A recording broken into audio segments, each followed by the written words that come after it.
Hello, welcome to Is It a Precious TV.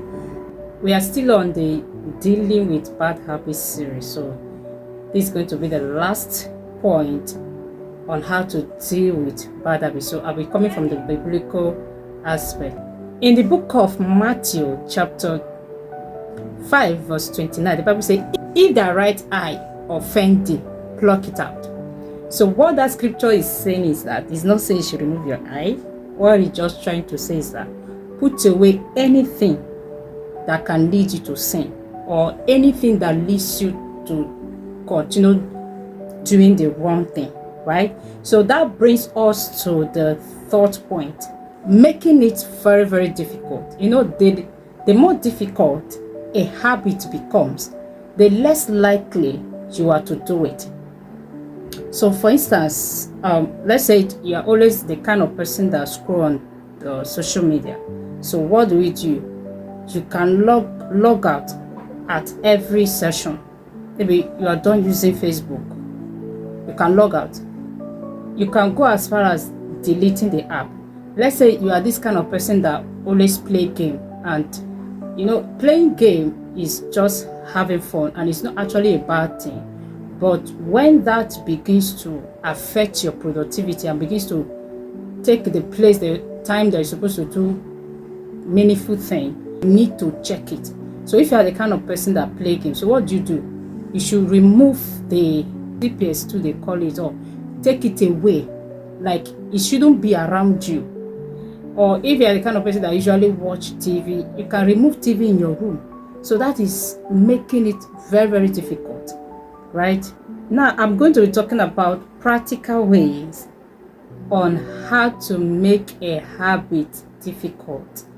Number one is remove the trigger, whatever that triggers you. To some people, they cannot stay with the opposite sex, right? They always have the urge to touch and have all those stuff with the person. So what do is that you avoid being indoor with the opposite sex. You avoid being indoor with the opposite sex. So if you want to stop smoking, it means you have to avoid going to the joint or going to wherever it takes place. So if you want to stop watching pornography, it means you have to delete the app. You have to, like I said in my former video, block the site.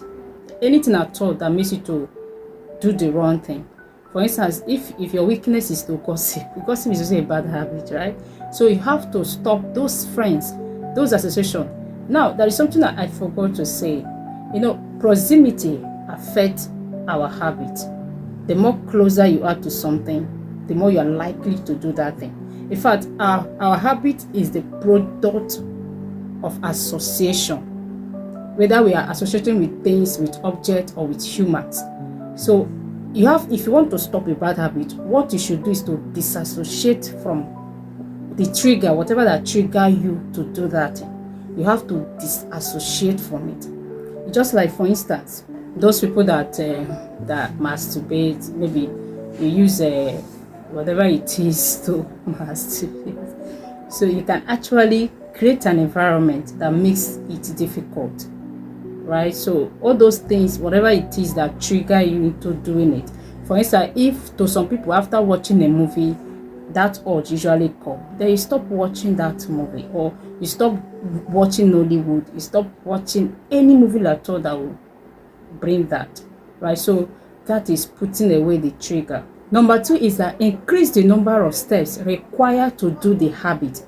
That is still making it difficult. Now, how do you do this? For instance, like I said, when you log out from social media, so anytime you want to go to Facebook, do you know that it's actually actually going to think about the stress of going back again to install Facebook, put my password, stuff like that, or if you take your TV out of your room, so anytime you want to watch TV, you always feel that friction has a way of stopping us from doing something. In fact, the human brain is designed, like we don't like anything that stresses us. That is how human brain is. So if you want to, just like you want to read a book and you stretch your hand, the book is not in your bed, you'll be like, oh, to stand up and go and pick this book, yeah, keep it. So that is how it is. So when you make it, when you increase the number of steps on how required to do that thing, it actually make you that particular time you will not do it. And as you keep on doing that, for instance, if you are the type that eat junks, you can remove those junks in your fridge. You can stop storing them up in your fridge. If you are the type that drink, you can stop buying drinks and store in your fridge.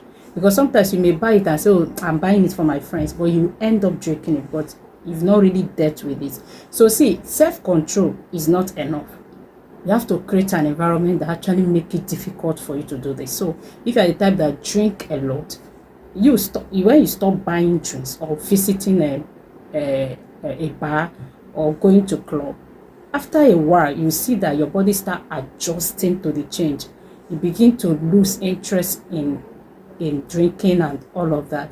Number 3 is that have an accountability partner, someone that can hold you accountable, someone that can monitor you, someone that can always check up on you, always ask you, hope you didn't do this today, hope you didn't go to club today, hope you didn't do this one. Yeah, so you really have to have someone that will hold you accountable. So when a habit becomes very difficult, then it's more likely that you're not going to do it. So making a habit difficult is increasing the friction.